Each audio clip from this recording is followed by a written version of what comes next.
حامد حسین المعروف حسن فاروق صاحب قبلہ حفظہ اللہ، نگران سنی دعوت اسلامی تلنگانہ و آندھرا پردیش، حضرت کا استقبال نعرہ تکبیر سے کرتے ہیں۔ نعرہ تکبیر، نعرہ رسالت، نعرہ رسالت، علماء اہل سنت۔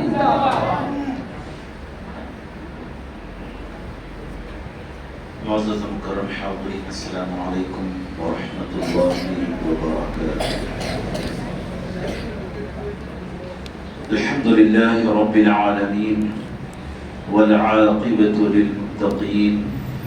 والصلاة والسلام على سيدنا وسيد الأنبياء والمرسلين وعلى آله وصحبه أجمعين، أما بعد، فأعوذ بالله من الشيطان الرجيم، بسم الله الرحمن الرحيم، إنا نحن نزلنا الذكر وإنا له لحافظون، وقال تعالى سنقرئك فلا تنسى، آمنت بالله صدق الله العظيم، وقال الله تعالى في شأن عظمة حبيبه الكريم مخبرا وآمرا، إن الله وملائكته يصلون على النبي يا أيها الذين آمنوا صلوا عليه وسلموا تسليما، اللهم صل وسلم وزد وأنعم وبارك على حبيبك سيدنا ومولانا محمد وعلى آله وصحبه أجمعين، وبارك وسلم تسلیما كثيرا كثيرا۔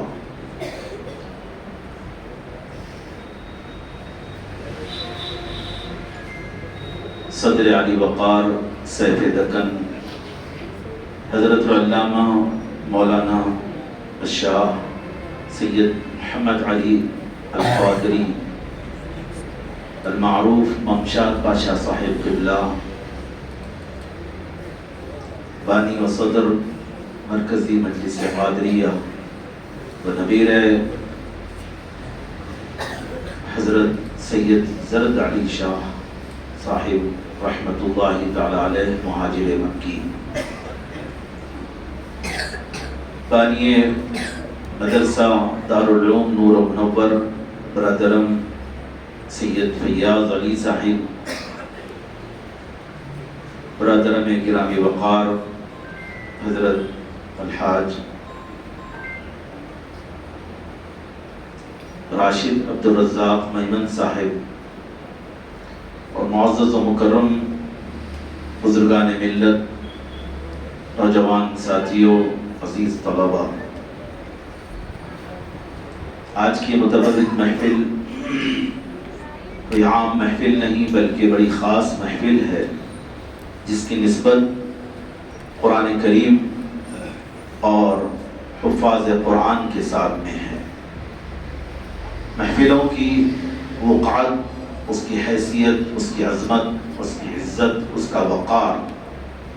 نسبتوں کی مناسبت سے رہتا ہے۔ دنیا،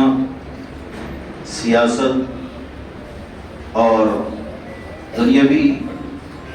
دیگر امور، تجارت یا کوئی اور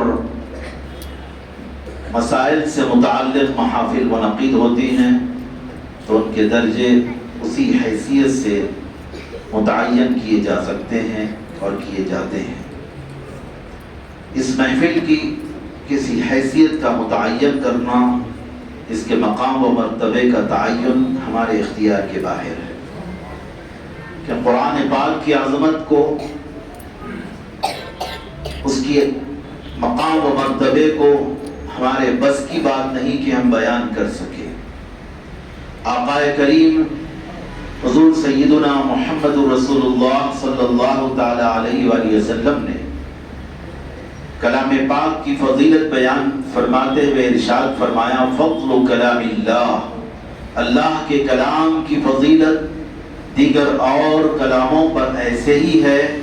جیسے اللہ رب العالمین کی فضیلت مخلوقات پر۔ بے حد و حساب ناقابل بیان فضیلت اللہ رب العالمین کی مخلوقات پر ہے، تو قرآن کریم کی فضیلت و عظمت بھی دیگر اور کتابوں پر بے حد و حساب ہے۔ اس عظیم کتاب قرآن پاک سے نسبت والی عظیم محفل ہے جس میں ہم اور آپ کو شرکت کی سعادت حاصل ہوئی ہے۔ اللہ تبارک و تعالیٰ کی بارگاہ میں یقیناً مخلصانہ اس مبارک محفل میں شرکت ہمارے اپنی نجات کا ذریعہ سبب بننے والی ہے۔ حضرات گرامی، کوئی طویل اور مفصل خطاب کا موقع نہیں، کیونکہ سیف دکن حضرت سید ممشاد پاشا صاحب قبلہ کے صدارتی کلمات سے بھی ہمیں استفادہ کرنی ہے۔ چند کلمات اپنے لیے سعادت محسوس کرتا ہوا آپ کے گوش گزار کرنے کی سعادت حاصل کروں گا۔ قرآن کریم کی علیحدہ مقامات کی آیات کریمہ کے جز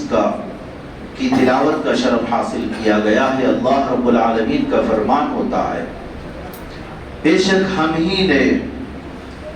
ذکر کو انا نحن نزلنا الذکر یعنی قرآن پاک کو نازل فرمایا ہے اور ہم ہی اس کی حفاظت فرمانے والے ہیں۔ قرآن کریم کی حفاظت کا ذمہ اللہ تبارک و تعالیٰ نے اپنے ذمہ کرم میں لیا، رب تبارک و تعالیٰ نے اسے اپنے ذمہ کرم میں لیا ہے۔ پہلے کی سابقہ کتابوں کی حفاظت کی ذمہ داری اللہ تبارک و تعالیٰ نے امتوں کے نبیوں کی امتوں کے حوالے فرمائی تھی۔ اپنے ذمہ کرم میں اللہ تبارک و تعالیٰ نے سابقہ نازل کردہ کتابوں اور صحیفوں کی حفاظت اللہ تعالیٰ نے اپنے ذمہ نہیں لی۔ قرآن کریم کو نازل فرمایا تو قرآن کریم کے نزول کے ساتھ ساتھ اس کی حفاظت کا بھی اللہ تبارک و تعالیٰ نے اعلان فرما دیا، وَإِنَّا لَهُ لَحَافِظُونَ۔ وہی صیغہ جو اللہ تبارک و تعالیٰ نے نازل کرنے کے لیے جو تاکید کے ساتھ رب تبارک و تعالیٰ نے اِنَّا نَحْنُ نَزَّلْنَا الذِّكْرَ فرمایا تو وَإِنَّا لَهُ لَحَافِظُونَ، اسی تاکید کے ساتھ اِنَّا کی تاکید بھی ہے، لام تاکید بھی ہے، لحافظون کے ذریعے سے ہم ہی اس کی ضرور حفاظت کرنے والے ہیں۔ حضرات گرامی، اللہ تبارک و تعالیٰ نے حفاظت کی ذمہ داری لی نزول میں رب تبارک و تعالیٰ نے، کیونکہ رب تبارک و تعالیٰ جہاں پر وحدہ لا شریک ہے اللہ تبارک و تعالیٰ، کلمہ توحید پڑھتے ہیں ہم، اللہ وحدہ ایک اکیلا، اس کا کوئی شریک نہیں، لا الہ الا اللہ اکیلا۔ اسی حوالے سے اللہ تبارک و تعالیٰ کی توحید، اللہ ایک ہے، اکیلا ہے۔ اسی مناسبت سے اللہ تبارک و تعالیٰ کے لیے بعض اہل علم اور ایک مزاج بھی ہے، اللہ تعالیٰ کے لیے اللہ فرماتے ہیں کہہ کر، یعنی عزت احترام ہم کرتے ہیں نا، فرماتا ہے بولے تو علی بھی بولے ایسا دکھتا، اردو کا ایک محاورہ تھا۔ لیکن توحید کی جب بات آتی ہے علماء فرماتے ہیں کہ ایسا صیغہ جو جمع کے لیے استعمال ہوتا ہے، فرماتے ہیں گرچہ کہ عزت احترام جیسا معلوم ہو رہا ہے، لیکن ایکس وائی زیڈ تیسرا آدمی سننے والا تو کتنوں کے تعلق سے کہا جا رہا ہے۔ اللہ فرماتے ہیں بولے تو کتنے ہیں کہ اس طرح کا کوئی کسی قسم کا شک و شبہ بھی پیدا نہ ہو، اسی لیے صرف اور صرف واحد کا جو صیغہ استعمال اللہ کہتا ہے، اللہ فرماتا ہے، اسی طرح کا تاکیداً کہا کہ ایسا ہی استعمال کیا جائے توحید کا معاملہ۔ بہرکیف تو رب تبارک و تعالیٰ، لیکن جہاں پر اللہ تبارک و تعالیٰ نے جمع کا صیغہ خود اپنی ذات کے لیے استعمال کیا، جیسے ہم کہا اللہ تعالیٰ انا، واحد کے لیے انی آتا، انی بے شک میں، لیکن اللہ تبارک و تعالیٰ جہاں پر انا کہتا ہے، ہم ہی، وہ واحد ہے، اس میں کوئی شک نہیں، وہاں پر عظمتوں کے اظہار کے لیے، عظمت و جلال کے اظہار کے لیے اللہ تبارک و تعالیٰ جمع کے صیغے کو استعمال فرماتا ہے۔ مفسرین فرماتے ہیں یہ مقصد اس کا تو یہ، لیکن وہاں پر واحد ایک اللہ ہی کی ذات، ہم ہی نے اس ذکر کو ہم ہی نے نازل کیا، قرآن پاک کو ہم ہی نے نازل کیا ہے، اللہ وحدہ لا شریک نے نازل فرمایا، وہی ایک ذات اسی نے نازل فرمایا۔ پھر جہاں پر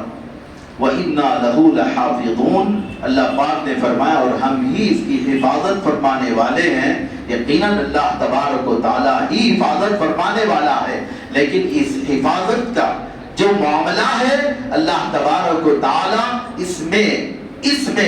اسباب کو شامل فرما کر اپنے بندوں کو اعزاز عطا فرما کر اعزازاً ان کو اللہ تبارک و تعالیٰ اس کی حفاظت میں شامل فرما کر قرآن کے کلمات کی حفاظت حفاظ کے ذریعے سے اللہ تبارک و تعالیٰ، معانی کی حفاظت علماء اور فقہاء کے ذریعے سے، معارف اور اسرار و رموز کی حفاظت صوفیاء کے ذریعے سے اللہ تبارک و تعالیٰ قرآن کریم کی یوں حفاظت فرماتا ہے۔ وَإِنَّا لَهُ لَحَافِظُونَ، بے شک ہم ہی اس کی حفاظت فرمانے والے، معانی کی حفاظت علماء اور فقہاء کے ذریعے، کلمات کی حفاظت الحمد الف لام ہا میم دال، اسی طرح کے پورے کلمات الف سے لے کر والناس کے سین تک جو کہا جاتا ہے، ان کی حفاظت روح زمین پر حفاظ کرام کے ذریعے سے کتابوں کی شکل میں آج پرنٹڈ قرآن، یہ بھی ایک بڑا معجزہ ہے۔ خلیفہ مأمون الرشید، ہارون الرشید کے دو بیٹے امین اور مأمون، یہ بھی بعد میں خلفاء بنے، یعنی بادشاہ وقت بنے، سلاطین بنے۔ تو خلیفہ مأمون ان کے زمانے میں یہ علمی مشغلے کے لوگ، علمی شغف رکھنے والے، علمی مذاق، علمی ذوق اور مذاق مزاج رکھنے والے لوگ، ان کے اپنے دربار میں علمی مناقشے مباحثے ہوا کرتے۔ مختلف صاحب فن اور مہارت والے لوگ مختلف مسائل پر علمی مہارتوں کا مظاہرہ کرتے اور مباحث میں حصہ لیتے۔ ایک موقع پر ایک اسرائیلی شخص، اہل کتاب عیسائی، وہ بھی حصہ لیا، بڑا ماہر اور بڑا علم و فن میں کیونکہ عربی کا دورہ تھا تو بڑی مہارت کے ساتھ علم و فن کا اس نے اپنا مظاہرہ کیا، بڑی سنجیدہ گفتگو اور بڑی شستہ گفتگو اس کی متاثر کن لب و لہجہ رہا۔ فراغت کے بعد میں مأمون الرشید نے اس مباحثے کے بعد میں بڑا وجیح اور شکیل بھی تھا، شکل و صورت میں بھی بڑی وجاہت تھی، دیکھ کر آپ نے، کیونکہ اس کی انداز گفتگو، اس کا لب و لہجہ کے علاوہ اس کی صورت اور حیت اور شکل یہ اور مختلف چیزوں سے ظاہر ہو رہا تھا۔ پوچھا کہ شاید اسرائیلی لگتے ہو، یعنی عیسائی وغیرہ۔ اس نے کہا کہ ہاں۔ تو خلیفہ نے کہا کہ اگر تم اسلام قبول کر لو تو بڑی قدر و منزلت سے نوازے جاؤ گے۔ دیکھیں بادشاہ اس وقت کے تو بادشاہت پھر بغداد کا معاملہ ہے، بادشاہ ہونے کے باوجود بھی ایک سجیشن پیش کرتا ہے جو یہاں پر ہندوستان پر حکومت کرنے والے ہمارے مسلم حکمرانوں کے متعلق جو غلط پروپیگنڈے کیے جاتے ہیں، جی کوئی زور زبردستی، کہ اسلام کے بنیاد میں یہ بات ہے لا اکراہ فی الدین، دین میں کوئی اکراہ، کوئی زبردستی ہے ہی نہیں، مسلمان اس بات کو جانتا ہے، ایسا کوئی معاملہ۔ تو انہوں نے بس ایک سجیشن دیا کہ بڑی قدر و منزلت سے نوازے جاؤ گے، بڑے عہدے اور مرتبے ملیں گے اگر اسلام قبول کر لو تو۔ بس اس نے وہیں پر برجستہ جواب بھی دے دیا کہ میں اپنے آباء و اجداد کے، اپنے پرکھوں کے آباء و اجداد کے دین کو میں چھوڑنے کے لیے تیار نہیں ہوں۔ بس اپنی بات رکھا اور چلا بھی گیا، کوئی مسئلہ نہیں، کوئی اس کے پاس پرس نہیں، کوئی پکڑ بندی نہیں، چلا گیا۔ لیکن ایک سال گزرنے کے بعد سالانہ مناقشہ، جیسا سالانہ جلسہ ہوتا ہے ویسا پھر سے منعقد ہوا۔ تو جب اس وقت میں جب وہ شریک ہوا تو پھر جب اس میں حصہ لیا اور پھر گفتگو کی، اور پھر وہاں گفتگو کا رنگ بدلا ہوا تھا، گفتگو میں اسلامیات اور دینیات اور اسلامیات چھلک رہی تھی۔ تو اس کی گفتگو کے بعد نے اندازہ لگا لیا کہ بہرحال اسلام اور مسلمان اور اللہ، اس کے رسول خاتم النبیین سیدنا محمد رسول اللہ صلی اللہ تعالیٰ علیہ وآلہ وسلم کے متعلق بھی گفتگو، اس کی اپنے انداز گفتگو سے اسلام ظاہر ہو رہا تھا۔ گفتگو کے بعد مناقشے اور مباحثے اور جلسے کے بعد میں مامون الرشید نے پوچھا کہ لگتا ہے اسلام قبول کر لیا تم نے؟ اس نے کہا کہ ہاں میں نے اسلام قبول کر لیا۔ پوچھا کہ وجہ کیا بنی؟ جب بڑے بڑے دنیاوی قدر و منزلت اور عہدوں کی بات کی گئی تو سرے سے تم نے مسترد کر دیا، لیکن اب اسلام قبول کر لینے کی بات کرتے تو اس کی وجہ کیا بنی؟ اس نے بتایا کہ دراصل میں بڑا فنکار ہوں، بڑا بہترین خوشخط ہوں۔ جب کوئی پرنٹڈ کے سورسز یعنی پرنٹنگ پریس اور پرنٹنگ کا کوئی مشنریز نہیں تھے، ہاتھوں سے کتابت کی جاتی تھی، تو اس نے کہا کہ میں بہت خوبصورت لکھتا ہوں، میں توریت میں نے لکھی، اب میری مزاج میں کچھ یہ آزادی طبع، اس کی طبیعت میں آزادی تھی تو توریت میں نے تحریف کی، کئی جگہ پر تبدیلی ڈالی، چینجز لائی، اور اس کے 3-4 نسخے میں نے لکھے، لکھ کر لے جا کر ان نسخوں کو بڑے خوشخط تھے، دیدہ زیب انداز میں لکھا اور لے جا کر ان کے عبادت گاہ جو ان کی ہوتی ہے یہودیوں، ان کے وہاں پر لے جا کر میں نے پیش کی۔ انہوں نے بڑی قدر و قیمت کی اور بڑی قیمتی رقم میں نے اس کے فروخت کیا۔ تبدیلیاں میں نے لائی اس کے اندر، لا کر بھی دیا تو انہوں نے قبول کر لیا۔ اسی طرح میں نے انجیل لکھی، جی بائبل انجیل لکھی میں نے، اس میں بھی تحریف لائی، چینجز لائے، اور وہ لے جا کر میں نے کلیساؤں میں دیا، بیچا، فروخت کیا، تو ان لوگوں نے بھی بہت خوشخطی دے کر، بڑا حسن خط دے کر دیدہ زیب انداز میں لکھا گیا ہے، بڑی اس کی پذیرائی کی اور بڑی قدر و قیمت کے ساتھ اور بڑی قیمتی رقم میں نے اسے بھی بیچ دیا، فروخت کر دیا۔ اور میں نے قرآن کو بھی لکھا اپنے مزاج کے حساب سے، جس طرح سے توریت اور انجیل میں بھی میں نے چینجز اور تبدیلیاں لائی تھی، قرآن میں بھی میں نے تبدیلیاں لائی، چینجز لایا، اور پھر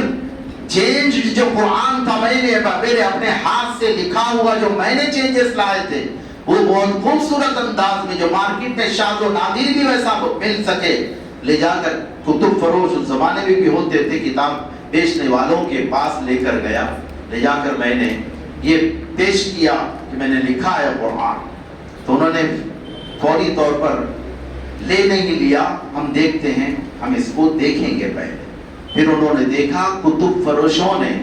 ایک عام مسلمان ہوتے ہیں کچھ شدبد علم رکھنے والے، وہ انہوں نے کتاب دیکھی، قرآن دیکھا، اس کا مطالعہ کیا اور سرے سے اس کو جواب دے دیا کہ ہم یہ نہیں لے سکتے کیونکہ اس میں غلطیاں ہیں، اس میں چینجز لائی گئی ہیں، ہم اسے نہیں لے سکتے۔ بس اسی وقت اس نے یہ طے کر لیا کہ اگر کوئی دین ہے جس کی حفاظت کی ذمہ داری اللہ تعالیٰ نے لی ہے اس کتاب کی، وہ قرآن ہے، اور قرآن کے ماننے والے مسلمان ہیں، تو اسلام ہی سچا مذہب ہے، اور اسلام قبول کر لیا۔ یہ حفاظت ہے، اللہ پاک حفاظت فرماتا ہے کہ عام ایک مسلمان بھی، جی قرآن کی حفاظت کا جو معاملہ اللہ تعالیٰ نے کیسی حفاظت، سب سے پہلے امت میں سب سے پہلے حفظ کرنے والی ذات وہ من اللہ و ابیہ، وہ حضور نبی کریم صلی اللہ علیہ وسلم کی ذات کریمہ ہے۔ جی حضور نبی پاک صلی اللہ علیہ وسلم پر نازل ہوئی، لو انزلنا هذا القرآن على جبل لرأيته خاشعا متصدعا من خشية اللہ۔ یہ ہے قرآن اگر پہاڑوں پر نازل کیا جاتا، اس کی عظمتوں کا عالم یہ کہ تم دیکھتے کہ پہاڑ اللہ کے خوف اور خشیت سے ریزہ ریزہ ہو جاتا، پہاڑ وہ جیسی صلابت اور سختی والی مخلوق بھی، لیکن وہی قرآن ہے، نزل به الروح الامین علی قلبک، روح الامین اسے لے کر اترے آپ کے قلب منور پر، آپ کے مبارک دل پر لے کر اترے، حضور کا قلب انور متحمل ہے۔ حضرات گرامی، جب قرآن نازل ہوتا حضور نبی کریم صلی اللہ علیہ وسلم اسے یاد کرتے تو اس میں عجلت فرماتے اور یاد کرنے کی فکر ہوتی تو اللہ تبارک و تعالیٰ نے سورۃ الاعلیٰ میں آیت کریمہ نازل فرمائی، سنقرئک فلا تنسا، اے حبیب ہم آپ کو قریب ہم آپ کو پڑھائیں گے، آپ نہیں بھولیں گے، فلا تنسا آپ نہیں بھولیں گے، تاکید کے لیے آتا ہے، یعنی پھر آپ نہیں بولیں گے، ہم پڑھائیں گے، ہم آپ کو پڑھائیں گے، پھر آپ نہیں بھولیں گے، یعنی یاد ہو جائے گا، حفظ ہو جائے گا۔ حضرات گرامی، جیسے ہی قرآن نازل ہوتا ہو تو ان کو یاد ہوتا جاتا۔ پھر صحابہ کرام نے وہ جماعت کے طور پر جو یاد کیا ہے قرآن کو، حفظ قرآن کا جو جماعتی سلسلہ اجتماعی طور پر یاد کرنے کا، وہ صحابہ کرام نازل ہوتا حضور سے سنتے اور یاد کرنے کے پیچھے محنت کرتے، اور جن کا حافظہ بڑا قوی ہوتا تو وہ بڑا تیزی سے جتنا یاد ہوتا اس کے پیچھے محنت، ان کی محنت قرآن یاد کرنے پر ہوتی، حدیث کی روایتیں، حدیث کی روایتوں پر ان کا اتنا زیادہ فوکس نہیں بلکہ قرآن کے یاد کرنے پر زیادہ فوکس کرتے، تو بڑا اعزاز امت میں انہوں نے پایا کہ امت میں نبی کریم صلی اللہ علیہ وسلم کے صحابہ کی جماعت میں وہ حفاظ کی جماعت کے طور پر متعارف ہوئے اور مقبول عام ہوئے۔ حضرات گرامی، حفظ قرآن کی نعمت بڑی عظیم نعمت ہے۔ نہ صرف بچے جن اس نعمت سے سرفراز ہوئے ہیں وہ، بلکہ اس نعمت سے جب بچے سرفراز ہوتے ہیں تو گویا والدین براہ راست ڈائریکٹلی وہ بھی سرفراز، ان کے توسط سے بچوں کے واسطے سے والدین سرفراز کیے جاتے ہیں، بلکہ صرف والدین نہیں بلکہ حافظ قرآن اپنے خاندان کے قریبی لوگوں کی بھی شفاعت اللہ تعالیٰ کی بارگاہ میں کرے گا، سفارش کرے گا اللہ تعالیٰ کی بارگاہ میں، سفارش کرے گا۔ دیٹ مینس جہنم میں عذاب میں مبتلا ہے تو اللہ کی بارگاہ میں یہ سفارش ہوتی ہے جسے شفاعت کہا جاتا ہے کہ پروردگار انہیں بخش دے مولا۔ یہ دیا جا رہا ہے مقام اللہ ہی کی طرف سے، پھر ان کی نہیں سنی جائے گی ایسا ممکن نہیں ہے۔ رب ہی کی طرف سے یہ اعزاز، یہ مقام سے وہ سرفراز کیے جا رہے ہیں، اللہ پاک کا اعزاز و اکرام ہے ان کے لیے، تو ایسا ممکن نہیں کہ اللہ یہ مقام دے ان کو اور ان کی نہ سنے۔ یقیناً اللہ تعالیٰ بھی ان کی شفاعتیں قبول کر والدین کے لیے بھی سرفرازیاں ہوں گی، قبول ہوگا، جنت میں داخلے کا مجدہ سنایا جائے گا۔ حضرات گرامی، حفظ قرآن کے مرحلے سے جو بچے گزر چکے ہیں قابل مبارکباد ہیں، والدین بھی، اہل خانہ بھی، بڑے اور سرپرست، بڑے بھائی یا خاندان کے بڑے بہنیں یا جو بھی گھر ان کے نگران ہوتے ہیں، جی ان کی پھر ذمہ داری، آگے کی ذمہ داری یہ کہ اعزاز آپ کو ملا، ایک دولت آپ کو ملی ہے جی، تو اس دولت کی حفاظت کرتے ہیں۔ کوئی دولت، کوئی بڑا انعام اکرام اور بڑے ایوارڈ سے دیا جائے، ایوارڈ آپ کو ملا تو اس قیمتی ایوارڈ کی آپ حفاظت بھی کرتے ہیں۔ یہ حفاظت آگے بھی آپ کی ذمہ داری ہے۔ بچہ محنت کر مدرسے کے انتظامیہ، محتمین مدرسہ، جی وہ اپنی کاوشیں، کوششیں، مالی صرفہ، یہ سب اس کے ذریعے سے اپنے لیے جو آخرت کا ذخیرہ اندوزی کا جو سامان کر رہے ہیں وہ کر رہے ہیں۔ بچے کی جو محنت اور عمر کا ایک بڑا حصہ یہاں پر لگا ہے تو بہت قیمتی وقت لگا ہے زندگی کا، لیکن اس زندگی کے قیمتی وقت جو لگا ہے اس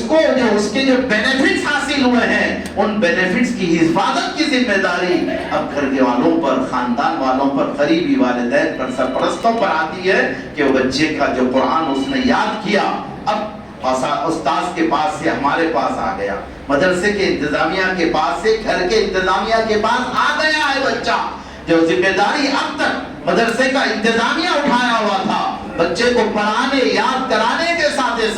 جو کچھ یاد کیا ہے اس یاد کیے ہوئے کو محفوظ رکھنے کی بھی بڑی فکر انتظامیہ کو ہوتی ہے، جو آموختہ کہتے ہیں۔ بھئی صرف روزانہ سبق بولے تو بچہ 1.5 مہینے میں حافظ بن کے آ جاتا ہے، یاد کر اتنا یاد کر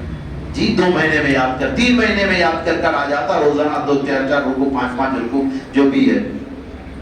دراصل یاد کیا،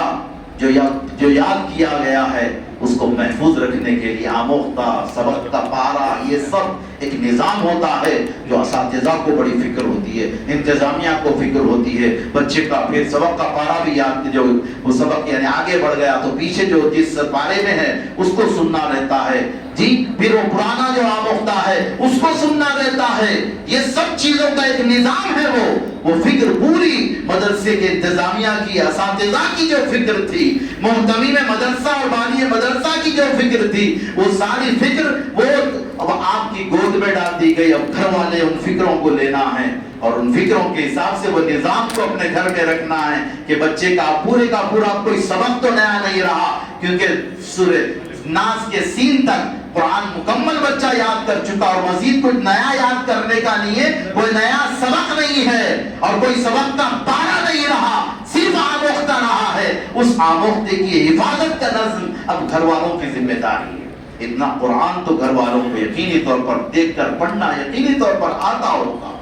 تم گھر والے لے کر بیٹھے جی اپنے والد خود اہتمام کے ساتھ، کیونکہ والد کا کچھ تو والدہ کے مقابلے میں کچھ روب دبدبا بچے کے اوپر کچھ رہتا ہے، اس کا فائدہ اٹھائیں جی۔ جس طرح سے دنیاوی اعتبار سے بچے کے کوئی مستقبل کی فکر جی، مستقبل کی فکر میں بچے کے لیے آپ کوئی وقت دیتے ہیں، فکر کرتے ہیں، قرآن نہ صرف بچے کا مستقبل، آپ کا بھی مستقبل، قیامت کا، آخرت کا، آپ کی قبر کا مستقبل سنوارنے والا قرآن کی عظمت اور قرآن کی دولت ہے آپ کے پاس میں، اس کی حفاظت کی ذمہ داری کی فکر والدین کو کرنی ہے۔ روزانہ طور پر بچہ لازماً بچہ حافظ ہونے والا، خصوصیت کے ساتھ میں وہ 1-2 پارے قرآن دیکھ کر بھی پڑھے اور 1 پارا کم از کم وہ بغیر دیکھے سنایا روزانہ کرے، تو یہ اہتمام اس کے لیے 15 منٹ کی بات ہوتی ہے، وہ 1 پارا سنانے حافظ قرآن کے لیے کم سے 15 سے 20 منٹ کے اندر ہو جاتا ہے۔ بہرحال ایسا نظم والدین کرے، مدرسے کی بڑی ذمہ داری مدرسے نے ادا کر دی، اب آپ کی یہاں سے بڑی ذمہ داری شروع ہوتی ہے۔ اللہ تبارک و تعالی قرآن پاک کے فیضان سے، اس کے فیوز و برکات سے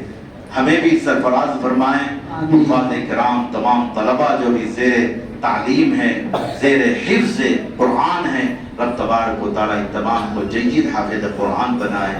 بے ریا حافظ قرآن بنائے۔ رب تبارک و تعالی مدرسے کے تمامی انتظامیہ، بالخصوص بانی و محتمی مدرسہ سید فیاض علی صاحب کی، اللہ تعالیٰ ان خدمات کو اپنی بارگاہ میں اپنے حبیب کریم کے تصدق میں قبول فرمائے۔ مولا تبارک و تعالیٰ اس کی برکات کا ظہور، ان کی خدمتوں کی برکات کا ظہور اللہ تبارک و تعالیٰ دنیا و آخرت میں ان کے اور ان کے تمام اہل خانہ پر ظاہر فرمائے۔ آمین بجاہ طہ و یاسین علیہ وآلہ تحیۃ و تسلیم والحمد للہ رب العالمین۔ ہمارے عشق کا